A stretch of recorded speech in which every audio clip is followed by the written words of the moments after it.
সেই স্বাদ। আলদি বাজারের মাথা খেলে সব দুনিয়া ভুলে যেতে হবে।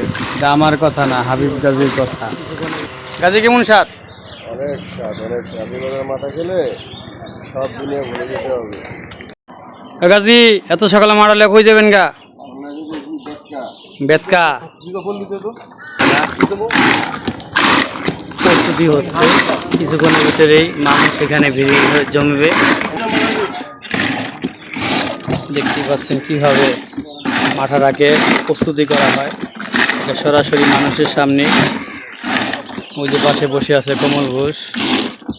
কিছুক্ষণের ভিতরে মানুষ চলে আসবে এই ঐতিহাসিক আলদি বাজার। আমি অনেক সকালে আসছি এই ভিডিওটা করার জন্য। দেখতেই পাচ্ছেন এখনও অনেক গ্রাহক দেখতেই পাচ্ছি এখানে। ওই যে দেখতেই পাচ্ছেন পাশে কিছু মোটর সাইকেল, তারা ব্রিজের উপরে মাথা খাচ্ছেন। এগুলো ছানা দেখতেই পাচ্ছেন, এই যে ছানা কি সুন্দর। অলরেডি দেখতেই পাচ্ছেন সকাল সকালই এক ডেক শেষ। এই দেখতে পাচ্ছেন ওয়ান টাইম গ্লাস আছে, এই ওয়ান টাইম গ্লাস দিয়ে মানুষের কাছে দেয়। কমল ঘোষ আগের থেকে অনেক মোটা হয়ে গেছে।